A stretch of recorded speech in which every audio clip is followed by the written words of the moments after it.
പക്ഷേ ബാലിന്റെ പ്രവാചകന്മാർക്ക് ഏലിയാവിന്റെ ശക്തി സ്രോതസ് എന്താണെന്ന് വെളിപ്പെടുത്തി കൊടുക്കുവാൻ കർമ്മേൽ മലമേൽ ആ സന്ദർഭം അനിവാര്യമായി വന്നു. ഒറ്റയ്ക്ക് നിന്ന് പോരാടിയവനോടുകൂടെ സ്വർഗമുണ്ടായിരുന്നു.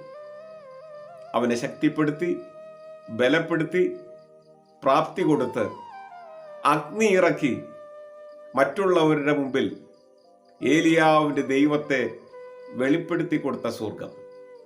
സ്നേഹമുള്ളവരെ, നമ്മുടെ ജീവിതത്തിലൊക്കെ ഒരുപാട് വേദനകൾ, ഒത്തിരി അസ്വസ്ഥതകളൊക്കെ കടന്നു പോകുന്നുണ്ട്.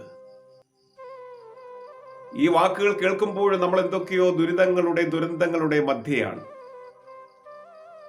രോഗങ്ങൾ, കടബാധ്യതകൾ, അസ്വസ്ഥതകൾ എല്ലാം നമ്മെ വല്ലാതെ വലയ്ക്കുന്നുണ്ട്. എങ്കിൽ ദൈവം നിന്റെ